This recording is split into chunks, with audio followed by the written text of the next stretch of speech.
Good afternoon, everybody. Welcome to the Spokane City Council briefing session for Monday, June 13th. Madam Clerk, could you please call the roll? Council President Beggs. Here. Councilmember Bingle. Here. Councilmember Cathcart. Present. Councilmember Kinnear. Present. Councilmember Stratton. Here. Councilmember Wilkerson. Present. Councilmember Zapone. Here. Let the record reflect that all council members are present. All right. So you've seen by an email late last week from me, and I think City Administrator Perkins issued another one recently explaining that there is a new state holiday, Juneteenth, and because of that, that becomes a city holiday, and our labor agreements have people taking floating holiday leave on Monday, the 20th, so they won't be here to support us. So I'm looking for a motion to cancel our meeting and move the June 20th agenda items to June 27th. So moved. Second. Any discussion? All those in favor indicate by saying aye. Aye. Aye. Any opposed, nay? Any abstentions? All right.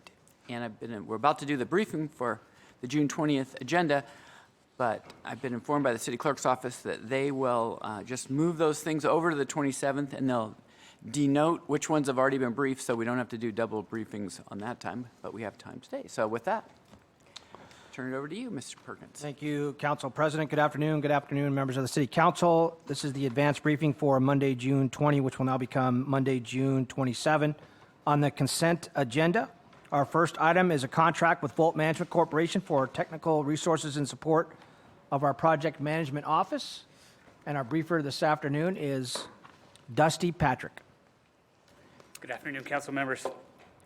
This afternoon, I'm briefing a 2-year contract with Volt in support of IT, CHHS, and the PMO for $350,000 annually. Do you have any questions for this?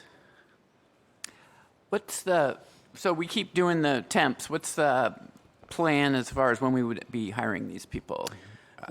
We have the senior DBA administrator posted for the 4th time, and it's posted. We're keeping it open now. We're posting positions. Peggy's in with civil service now, working on a job classification for supervisory analyst, a test for that. Okay. So we're actively working for full-time employees. This is just to get us through the immediate need until those can be filled. Okay, great, thanks. Any other questions? Great question. Awesome. Thank you very much. Thank you, Mr. Patrick. Item 2 on the consent agenda is a value blanket with Airgas Specialty Projects for the purchase of ammonia at the waste-to-energy facility. Our briefer is Mr. David Payne. Good afternoon, Council President, Council members. This is a value blanket with Airgas Specialties of Florenceville, Georgia, for the purchase of anhydrous ammonia used in our emissions control system. The contract runs from July 1st, 2022 to June 30th, 2025. For an annual cost of $880,000 per year and a total cost over 3 years of $2,640,000 plus tax. Any questions? Thank you. Thank you, Mr. Payne. Next item on the consent agenda is the purchase of cubicles for the Spokane Police Department Gardner Building. Briefer is Major Eric Olson. Good afternoon, Council President. Thanks for the opportunity. We're asking for approval to purchase cubicles for the Gardner remodel. The funds were approved to use from the forfeiture fund in April of this year. Any question on what those funds are going to be used for? Right. Thank you. Major Olson, could I ask you to stay? I know, sir, I changed it up a little curveball there at you. Since you're going to also brief on item 8 on the consent agenda, which is a 1-year contract extension with Superior LLC for continued joint administration of the false alarm program. All right. And exactly that. We are asking for a 1-year extension for this contract to Superior LLC for our false alarm administration of that program. We are looking at the conclusion of that program, maybe changing the format of the way the system would be designed and worked, and exactly how any penalties would be assigned. But it's way too early to start talking down those roads, and it would be something I would like to have not only an individual session with you all to see what your thoughts are on it, but then bring back to you in a council either briefing or at one of the public safety committees to talk about how we could maybe change that up to make it more advantageous for the citizens. But right now, we're just looking to carry this contract for 1 more year. Questions on that one? Let's do the next one, Major. This would be under our special budget ordinances, Public Safety Personnel Crime Reduction Fund. This action arises from the need to create an abandoned vehicle unit. Again, our briefer, Major Eric Olson. And hopefully the last one you get from me today, we are looking for approval of an SBO to hire 2 additional parking enforcement people that would be assigned to the Spokane Police Department specifically to handle the abandoned vehicle problems within the neighborhoods. At this point, it looks like one would be assigned to the North Precinct, one would be assigned to the South Precinct. And to answer the question that came up when this was last discussed about the existing code enforcement folks, I've talked and discussed with Justin, who I saw is on with us. We're going to put together a memo to come back and explain what those duties would remain for code enforcement. Any questions on that? Thank you. Thank you. Thank you, Major. You have one more. No, I'm kidding you, sir. Thank you. Item 4 on the consent agenda is the purchase of a Dell server. Our presenter is Shauna Ernst, and then following that, she's going to brief on item 9, which is the First Amendment to Master Services as a purchasing agreement with Axon Enterprises. Okay, good afternoon. I'm Shauna Ernst. I'm the Law Enforcement Technology and Operations Manager for the Police Department. I'm here to brief the purchase of a Dell, it's called a PowerShare server, and it will be used to house sensitive digital forensic evidence while it's being investigated and pushed through the court system. That cost is $600,000. We'll get 1.6 petabytes of usable space and be set up for a long time using this device. Any questions? Yes.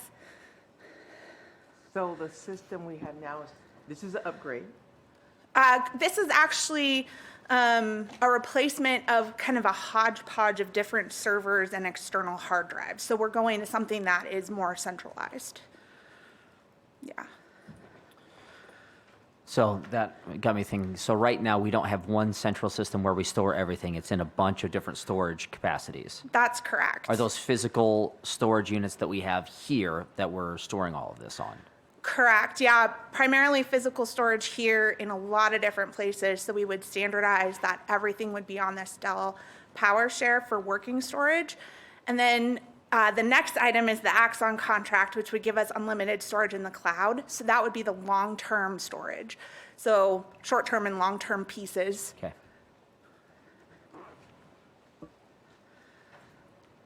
Okay, thank you.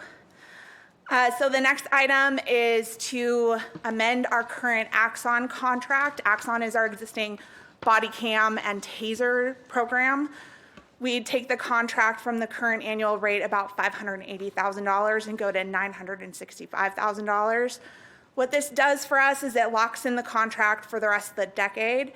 We get 2022 pricing with no increases due to inflation, 3 refreshes of our body cameras, so all new hardware, 1 refresh of our tasers, and then we get to replace New World. So our current field reporting and records management system is antiquated. It has a lot of downtime, and it's very fragile. So we'd go to a resilient cloud-based system across the consortium. Yeah. How long is that transition going to take to update that system? I am envisioning we go live in 2025. Wow. Which I know is a ways, but what we're doing right now is doing a business analysis exercise across everyone who uses this system. So this system touches every law enforcement officer, crime check, jail, prosecutors, courts. It has a really wide scope. I want to make sure that we do this right.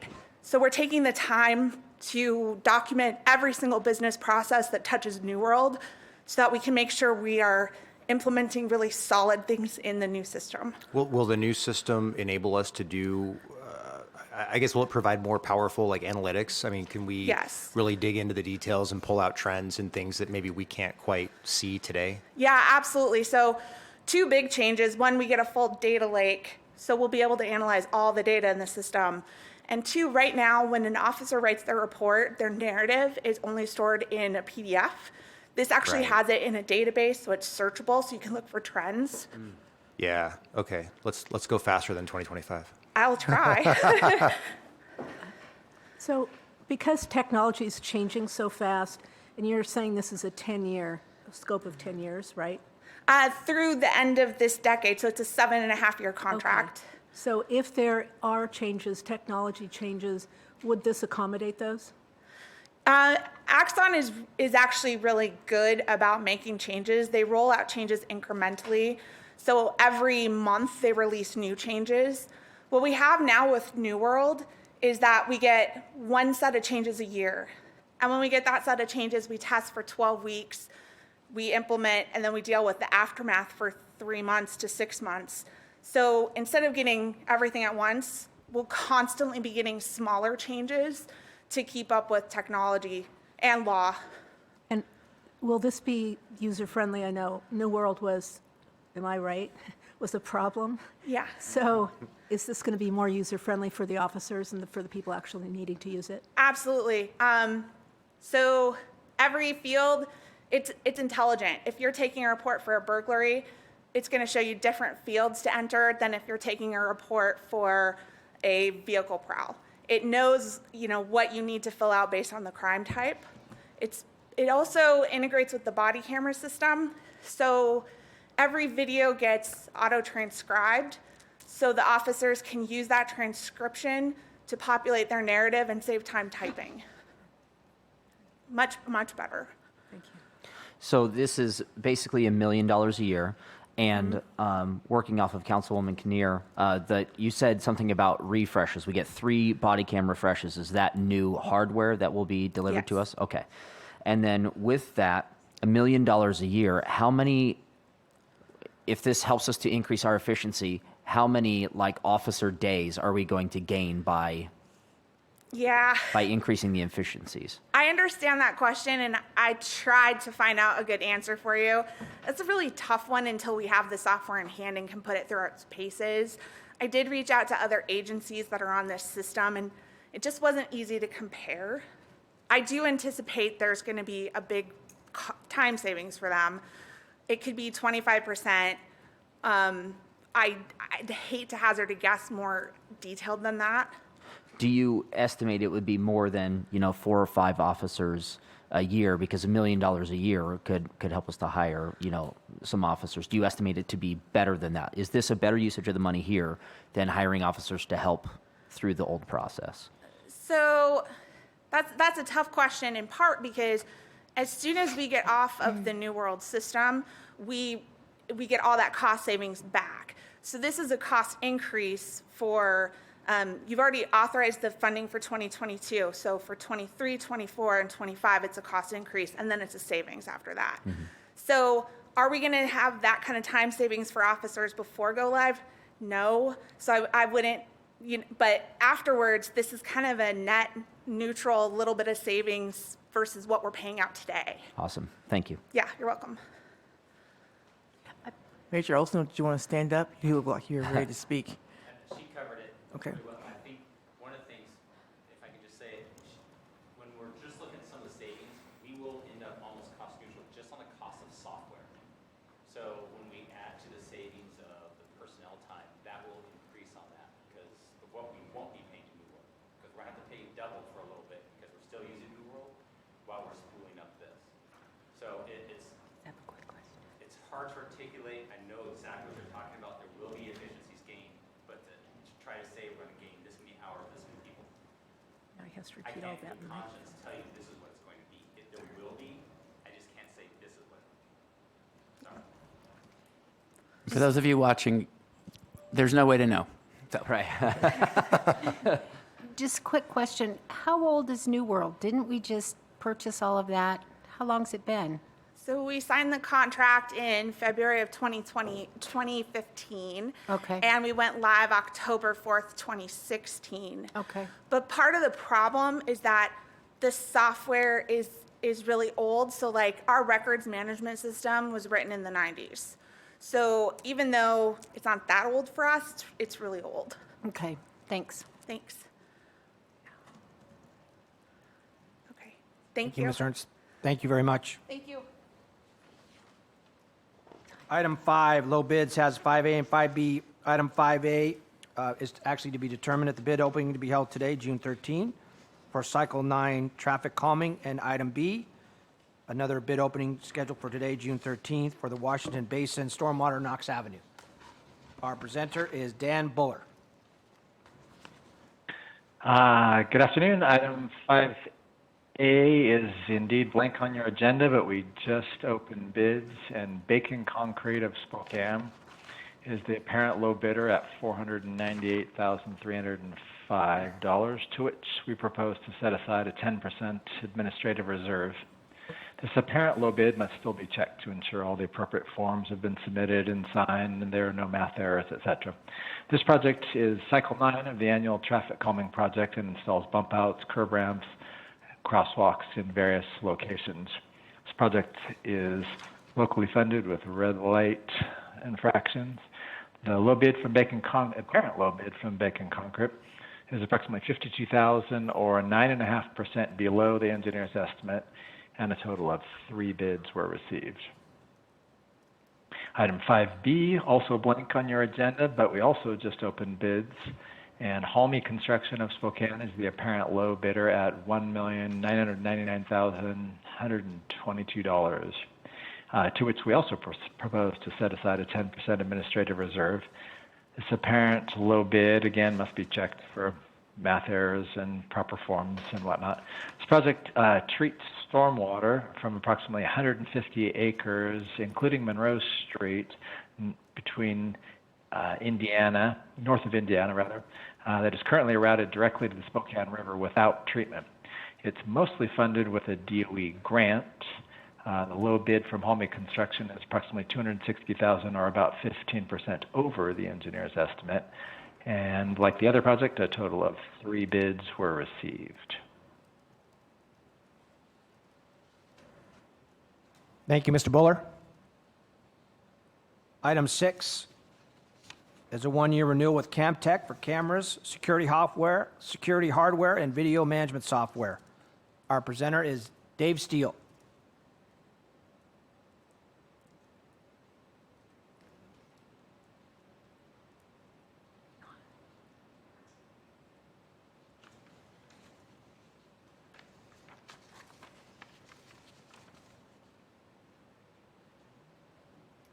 Self-explanatory.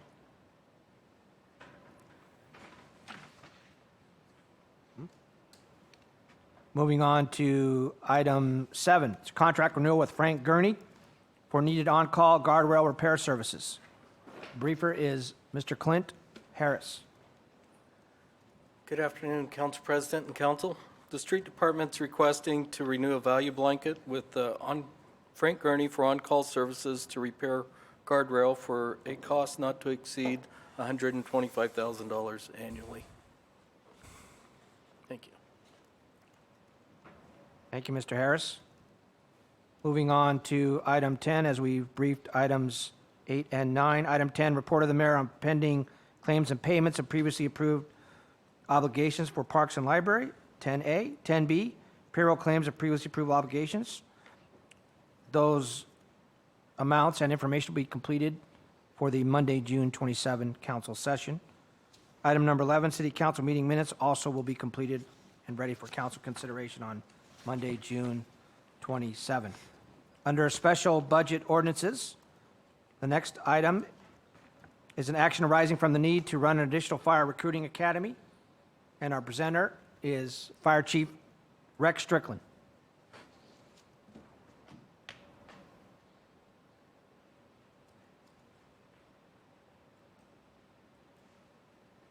Good afternoon, Council and Council President. We are looking to increase the appropriation to $668,000 for a recruit school of 24 recruits starting August 22nd. The ask is for $256,000 for wages for recruit school instructors. That includes a backfill for when those instructors come out of operations, and approximately $412,000 for PPE, uniforms, books, and supplies for the recruits estimating just over 17,000 per recruit. Any questions? Mr. Perkins, Yes. just out of curiosity, the class that's running now was 24. It's down to 17. Where do those savings dollars end up at? Or is there such a thing?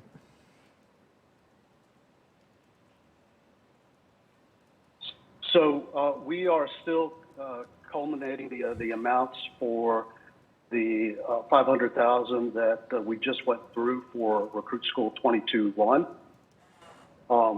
It's really hard to get the backfill amounts for the instructors that we pulled out of operations to assist us with that Recruit School due to the out of grade pay that we have to pay for folks that backfill those personnel. So it's not a one-for-one cost. We got to kind of reach down deep every single day for how that cost gets analyzed. So we're working on that based on the estimated cost that we use and average cost. We're right at that $500,000 mark to date. So we talked with finance last week, and we're looking like we met that estimation that we made. Thank you. Thank you, Chief. Next special budget ordinance is to decrease the appropriation for a Public Defender 1 position in the Office of the Public Defender. This action arises from the desire to transfer budget authority from personnel and non-personnel expenses to provide expert witness legal services. The briefer is Mr. Paul and Josie. Thank you, Mr. Perkins. Good afternoon, Council President, City Council members. This special budget ordinance is on PDF page 197 of your packet. This transfers budgeted personnel expenses to non-personnel expense types, and this item appeared on the 6-6 Public Safety Committee agenda. The Office of Public Defender would like to transfer $27,000 in salary and benefit budget authority to legal services to provide expert witness legal services and additional budget authority through the rest of the fiscal year. And happy to take any questions. Thank you, Mr. and Josie. Under resolutions, this is a resolution recognizing US 195 and the I-90 transportation study. Our presenter is Inga Note. Good afternoon, Council President and Council. So this is just a resolution that we've talked about a few times, just basically endorsing the findings of the study, and this is a precursor to some additions to our comprehensive plan amendment and to the impact fee update that you'll be seeing later this year. Did you have any questions on it? And Inga, just for the public, this study was completed when? It was completed, it was finished up last fall and then adopted by the SRTC board. Thank you. Yep. I guess my question, so I think it's great that we have the plan and we're approving it, but in terms of the projects that they're recommending that might make travel safer or deal with volumes, when would those start being constructed, potentially, under the rubric of this plan? So the near-term projects, the ones that would be mostly developer-funded, could be anytime in the next couple of years. And then the longer-term ones, it just depends on when we can get funding for it. Okay. Thank you, Ms. Note. Thank you. Under first reading ordinances, this first reading ordinance is relating to a number of parking municipal codes that will be amended. Our presenter is Justin Ray. Thank you. Good afternoon. Can you hear me? Yes. Perfect. So I'm here to review ordinance C36223 and answer any questions that you have. It's page 207 on your PDF, and we briefed it last week. Justin, Do you have any questions? Council President here, I had an email from somebody earlier today saying this was going to raise residential parking passes by $25, and I haven't looked in the packet to see if that is, but is that true, or what's the information on that, if any? That's correct. So it would raise them by $25, and then the people who qualify for a pass that's low income would still pay only $25. Okay. So it's a $105 value pass. Council President? Yeah. Just so people know, I do plan to propose an amendment to keep it at 25, just so folks know. So the current is 25? Yeah. Okay. Thanks. Correct. Great. Or free. Okay. Thank you, Ms. Wright. And Thank you. our final item on the advanced briefing is under hearings. It's a hearing on Resolution 2022-0056, adopting the 2023 to 2028 six-year comprehensive street program. And our briefer is Kevin Picano. Picanso.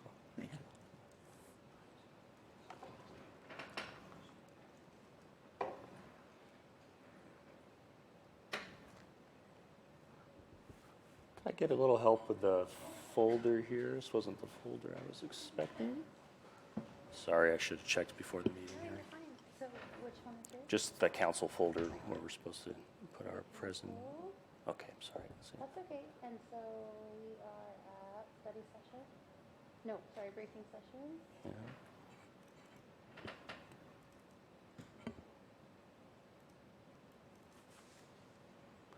So, yeah. And we'll share it into the. Can you just open from here? Mm-hmm. Yep, I'll open it. Perfect. And then, Actually, you need to share first. and then we'll go back up. Weather. And then down below you'll see the share.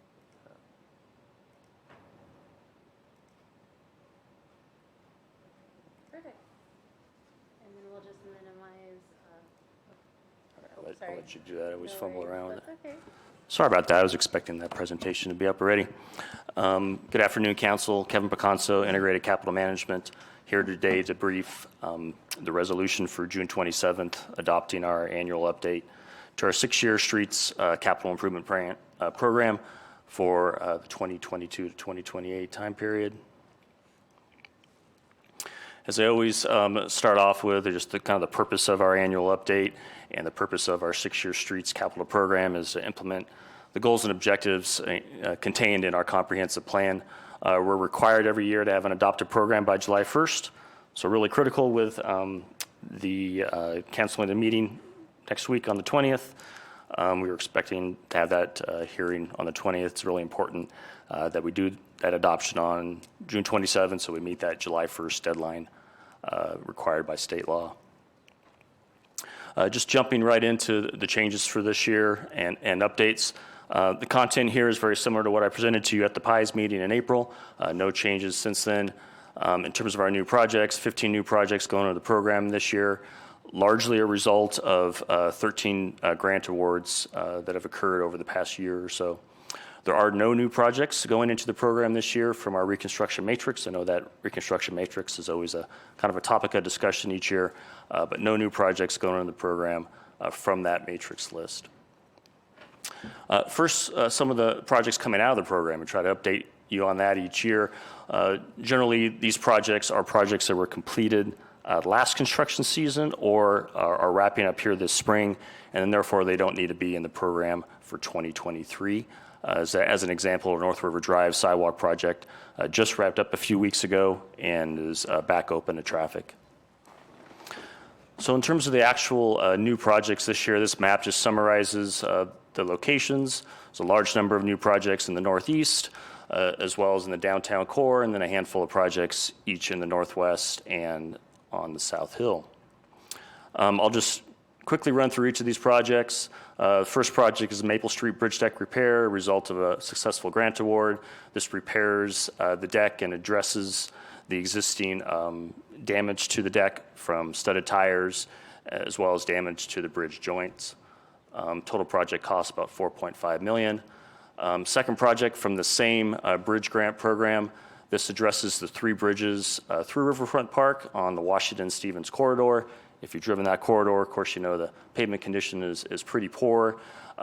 There's existing asphalt on those bridges. That asphalt will be removed down to the concrete. We'll make bridge repairs, as well as bring it back up with, instead of asphalt, a thin concrete layer that should be much more durable and perform better than that asphalt layer that we've all experienced out there, which has been in poor shape and a challenge for a good 10 years to deal with. Next project is another grant-funded project through the state's Ped Bike Safety Program. This is at the Green and Carlisle intersection, where it'll install a pedestrian hybrid beacon to improve the pedestrian crossing in this very busy corridor. The project will also install sidewalk along Carlisle Avenue from Green Street east to Freya Street. There's a lot of coordination going on with this project with WashDOT and the North Spokane corridor. WashDOT will be constructing the Children of the Sun Trail through this same area, so there's close coordination and collaboration with them on this work. Next project is also pedestrian hybrid beacon crossing. This is through the state Safe Routes to School state program, and funds a hybrid beacon at the Nevada Joseph intersection adjacent to Gary Middle School. Next project is also a Safe Routes to School project. This is at Bemis Elementary to fund sidewalk infill along Liberty Avenue, as well as an RRFB at the Cortland Avenue intersection on Crestline Street. Next project is a small sidewalk infill project, another grant award through a state TIB program, about $300,000 for sidewalk infill along Haven Street from Heroy to Rockwell. Next project is a study, locally funded project. Would be essentially a phase 2 of Pacific Avenue Greenway from Sherman Street east to Sprague Way. And really the crux of the study and the challenge is looking at how we make connections down to Sprague Avenue itself or down along Sprague Way to connect to the Ben Burr Trail. Next project is a large grant we received through what's referred to as the NHS Asset Management Program. It's a federally funded program that's very targeted or focused on street maintenance or preservation. These are grind and overlay projects at 3 locations spread across town: 29th Avenue, Market Street, as well as a segment of Monroe Street. Total project cost of $4.5 million. A second grant award for this same program, this one a bit larger. Total project cost is $6 million, roughly $5 million in grant dollars. 4 different locations around town: 29th Avenue, a segment of Washington Street just north of the river, another segment of Monroe Street, and then Lincoln Road to the north. Next project, Haven Street Grind and Overlay. This is the couplet portion of the Haven and Market couplet. Again, straightforward grind and overlay project, a little over $1 million, funded through one of the SRTC grant programs they refer to as the Street Preservation Program. Second grant award through this same program, Maple Ash Chip Seal Project. This will install chip seal along the Maple Ash corridor from Northwest Boulevard north to Rowan Avenue. As part of this work, we'll look to install or implement bike lanes as well through this stretch. Next project is Illinois Avenue. I've had many presentations on this project. This is a project that pivoted from a traditional street maintenance grind and overlay project, opportunity to add a little more scope to that work, so it's turning more into a traditional capital project, installing a shared use bike ped facility along the bluff side of the roadway, as well as some plazas at either end of the project. And these are just some renderings of that project that you've seen in the past, including those plazas. Next project, Pacific Avenue Greenway, Howard to Sherman.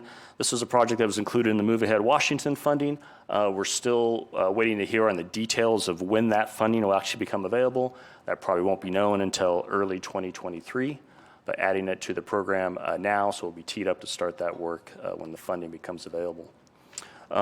Really the crux of that project, I'll go back, is Bernard, the limits of work are Bernard east to Sherman Street. The key components of that project are 2 new traffic signals at the Division and Brown intersections with Pacific Avenue. Heavy existing ped crossings today. There was a fatality at the Brown intersection a couple years ago. A really important and critical safety improvement with this project. Next project, also funded through the State Move Ahead Washington.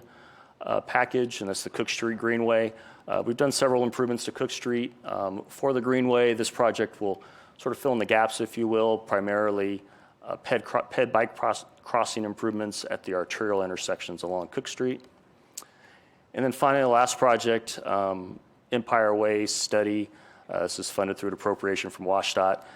This continues with the work that Inga briefed earlier in terms of the 195 corridor study and looking at how we can implement this particular improvement, which is a connection to Inland Empire Way, and look to see if there's additional improvements that are going to be needed along Inland Empire as a result of that project.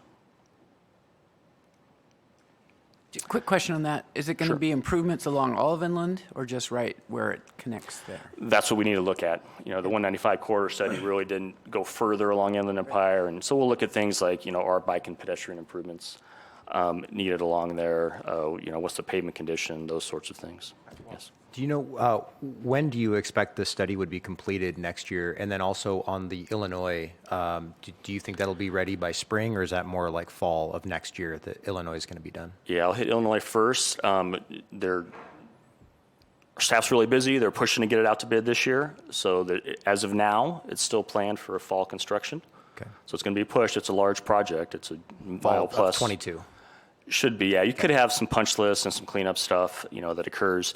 I just do want to clarify that the likelihood is that the plazas will probably be a separate contract next year, just given where they're at in design and the push to do that.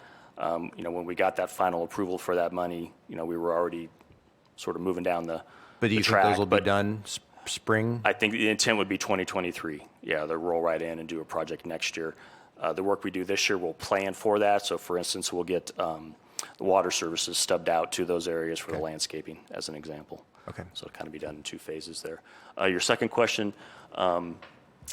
Inland Empire Way, can you repeat your question again? Just when next Timing, year you yes. expect it to be So done? we get started sometime after the first of the year. There's some more hoops that we have to go through in terms of some comp plan changes first related to the 195 study.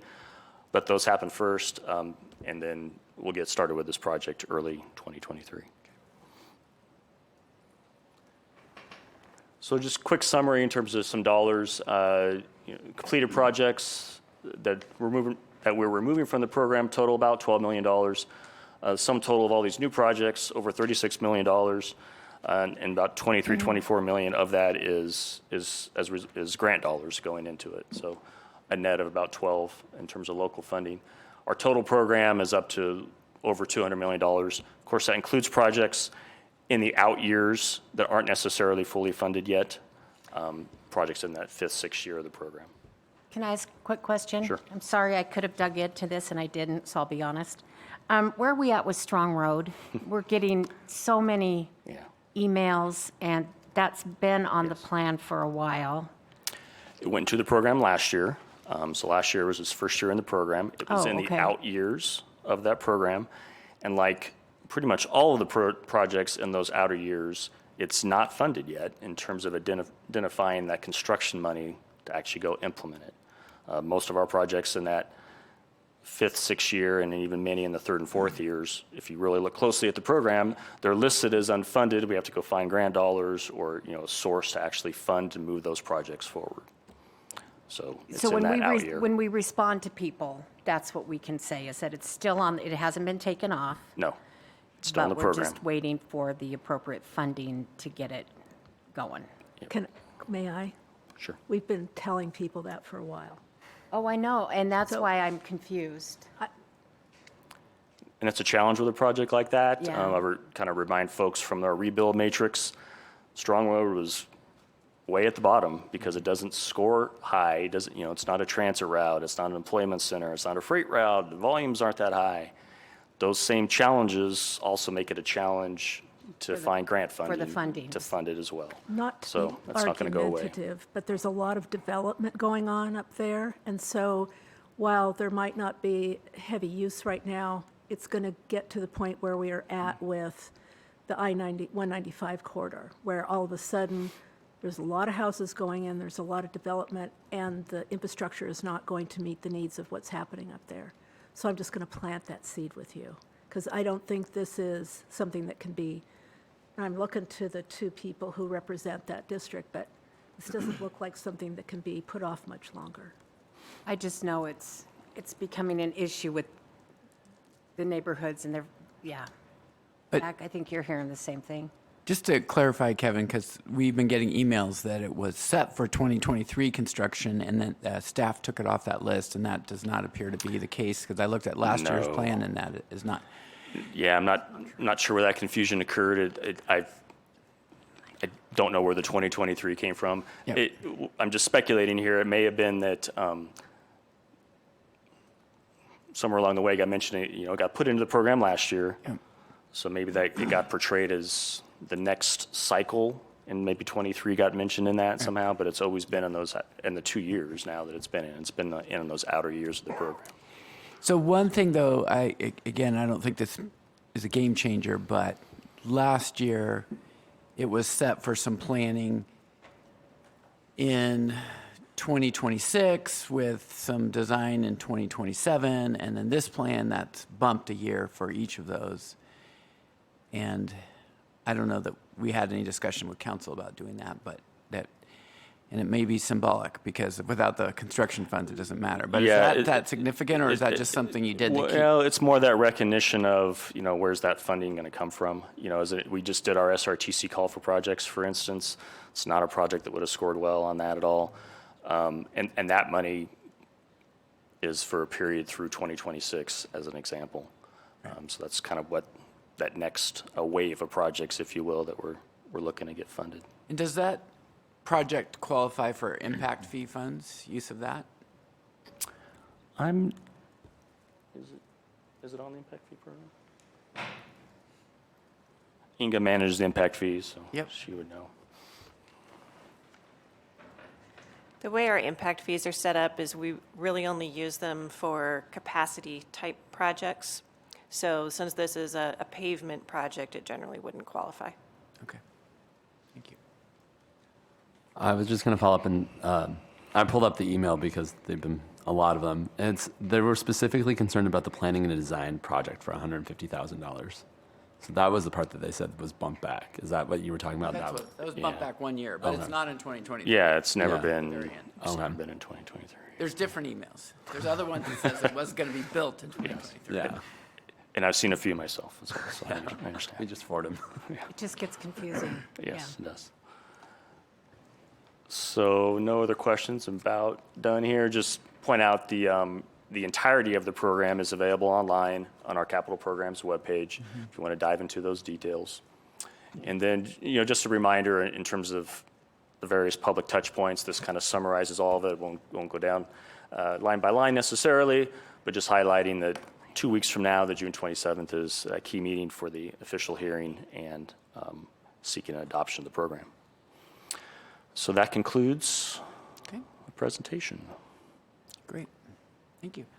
And City Administrator, I had a text that Mr. Steele is now on the line for. He is. All right. Excellent. Mr. Steele, Kevin, thank you very much. You bet.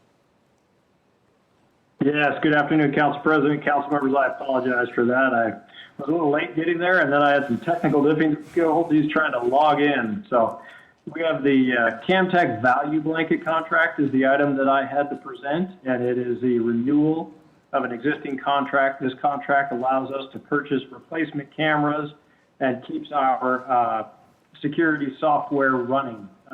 It's a not to exceed $295,000 for a year, and it is tapped into by a variety of departments from, parks, fleet, facilities. Anytime we're replacing a camera at the wastewater treatment plant or, any of those outlying areas, this is the contract they use to do that. And it is product acquisition only. There's a separate contract that will be coming forward in the future that is for the labor and install. So. Thank you, Mr. Steele. All right, that brings us Thank you much. to the end of briefing what was going to be the June 20th meeting. I'm looking for a motion to approve adding all the agenda items that were briefed into the June 27th meeting. So move approval. Second. All right, any discussion? All those in favor indicate by saying aye. Aye. Aye. Aye. Any opposed, nay? Any abstentions? All right. That done, and now we're at tonight's agenda, and there were several requests for changes. Council President, Yes, I'll make a motion that we suspend the rules for the purpose of amending tonight's agenda. thank you. Is there a second? Second. All right. Any discussion? All those in favor of suspending the rules for purposes of adjusting tonight's agenda indicate by saying aye. Aye. Aye. Aye. Any opposed, nay? Any abstentions? All right, rules are suspended. And I'm just going through, and the first thing I see is in the consent agenda. Is there a motion to add items 9, 10, and 11? Motion to add? Second. Okay. Any discussion? All those in favor of adding them to the agenda indicate by saying aye. Aye. Aye. Any opposed, nay? Any abstentions? All right, they are added. Let me go through the other ones, and then if we need to hear from anybody on any of these things, we can do that. Next one is ordinance C36222. That is related to item 9 that we just added. Is there a motion to add that to this evening's agenda? So moved. It's the legal assistant change in the budget line item. Move to add? Second. Okay, moved in second. Any discussion? All those in favor indicate by saying aye. Aye. Aye. Any opposed, nay? Any abstentions? That's added. And then there is a motion to add 3 ordinances to first reading, 36224, 36225, 36226. Unless there's objection, is there a motion to add all 3 to? So move. Second? Okay, any discussion?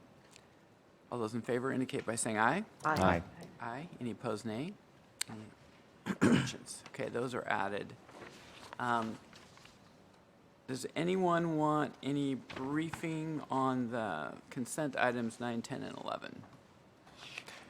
I think we've had them. I've seen some conversation around some conflict of interest with one of the recipients on that list, and I just don't know where we are on that, if there's any further information at this point. Devin, do you want to just speak to that? There was a former city employee that went to work for one of these Sure. Yeah, good contractors. afternoon, Council. When we went before the Public Safety and Community Health Committee on June 1st, that came up as something that was discussed both in depth by the RFP Committee and the full CHHS Board. It was then investigated by CHHS staff, myself, and then also sent over to the city attorney. The word came up, conflict of interest, and in the end, it's good news, there was no conflict of interest that was determined. There was basically a conflict of the code of ethics for an employee at an individual level that was inadvertently violated, potentially. We haven't completed that process, but there was no indication anyway that it negatively affected the process itself. And the good news was that when we went back into the records, we found that the CHHS Department, City of Spokane, was doing actually a really good job going through every single required process on the federal, state, and city level to make sure that these contracts are awarded in an equitable and fair way. So in this particular situation, we have no further concerns. Okay. Yeah. Great, thank you. Any requests for further discussion about the attorney assistant position, SBO? Not seeing any. And then does anyone want any briefing on the first reading ordinances? I think That's the short plat notification, lot size transitions, and permit fees for short plats. I would like, Spencer, if you could answer one question. We had a discussion earlier about this amongst ourselves. What's the cost of posting a sign for, if we were to require posting a sign for short plat notification to neighbors and people passing by? What is the cost of one sign, approximate? So, my understanding is that it's at least $700 per sign. How much? $700. Okay. And some of those, depending on the size of the site, might require multiple signs. So Amanda's here virtually, by the way, and she's prepared to run through any slides if anybody wants to take another look at anything we've talked about. So, The CA came out with a letter asking for more notification.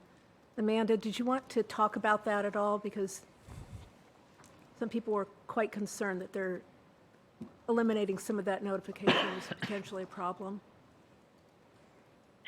I can pull up the slide that I have about short plat notification.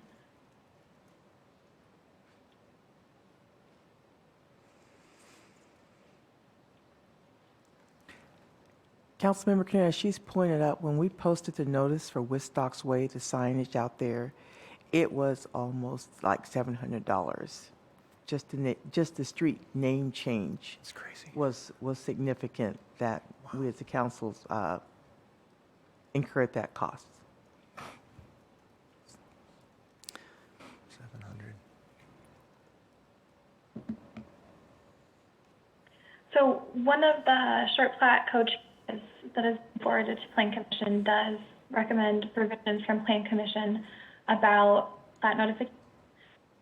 Currently, short plats require a site posting and sign, and then a notice of application that goes to property owners, residents, and taxpayers within 400 feet. A 15-day comment period. So this is in addition to our comments that is sent to agencies and neighborhood councils within 600 feet of the subdivision site, and that's during the determination of a complete application. We have proposed, we took to Plan Commission, and Plan Commission is now recommending proposed changes that would remove the main and site posting for a subdivision that would fall under a minor engineering review, and for a short subdivision that goes through the standard engineering review, they would only be required to do a mailed notice, which again would go to the property owners, residents, and taxpayers within 400 feet of the site. We discussed at length with Plan Commission at their May 11th hearing and noted that this is keeping, or continuing rather, agency and neighborhood council notifications. So we're having neighborhood councils represent their constituents for their neighborhood agency or interested party, and they would be notified when we do the request for comments. As Councilmember Kinnear said, there have been several comments about short plat notification changes, which would be included in the staff report that was taken to Plan Commission, and then additional comments that were received after that are included in council's packet as well. Councilmember Cathcart. Yeah, maybe it would be helpful to hear from you, Amanda or Spencer. Can you list out the specific things that the city can compel to be changed in a development based on the feedback from the notification? I can handle that. That's a good question. Under state law, we cannot be arbitrary in approving these applications, and so there are specific things that we are looking at when we take a subdivision application. Some examples would be looking at utility impacts, or if there's an easement or a utility line on the property. Those are things that we would generally get feedback from agencies that deal with those particular impacts, and then that might substantially change a proposal, or at the very least, it gives them an opportunity to be aware of what's going on. We also take a look at the proposed lot sizes and the arrangement with the right-of-way. Those have to meet our code, so that's a part of the review as well. If a developer comes in and wants to propose, 10-foot wide lots, that's not allowed, and so we would come back to them and say that's not going to work. But if they're otherwise meeting our code, we are not allowed under state statute to just say no because it's an unpopular proposal or things like when that. the neighbors come and provide input, I mean, what are the things from what they share that you guys are able to change? Is there anything at all? I don't know that I can answer that. Our current planners and some of the people in development services would deal more with those. I do know that from what I have heard from them, the comments that tend to come in from neighbors are not of a nature that we can actually, they don't address one of those things that we are allowed to, really impact the proposal on. No, I think that's if super that's what you're helpful. wondering about. Thank you. Any other questions for Amanda or Spencer? Is it okay if I just add a note? I wanted to make it clear the suspension of the rules and the request to get it on first reading tonight was strictly due to the holiday next week. So we did have this set for the 27th for action, and I know there's been some confusion around that. So that's why the suspension of the rules. This wasn't anything other than just needing to It's not accommodate that rushing it schedule. through, and you had to publish a notice in the newspaper. We did. So that we had to sync that up. So the only suspension That is is really for correct. the first reading, not the final reading. Right, that's correct. Council President Biggs, Yes. staff would like to propose forwarding a substitution of Plan Commission's recommended draft code to reflect some clerical changes and a minor modification. So Ordinance C36224, which is for short plat notification, would reflect a request from the wastewater department that was received after Plan Commission's public hearing to add language to section 17G.080.040 subsection C2. The parcels with utility main site may not be subject to minor engineering review. And for Ordinance C3625, for Title 17C, the substitution would update existing code images that are very low resolution and hard to read with high resolution illustrations for several sections in 17C that relate to accessory dwelling units, as well as one clarification to Table 17C.110-3 that adding maximum accessory building coverage of 20% is for lots with a detached accessory dwelling unit, not for accessory structures generally.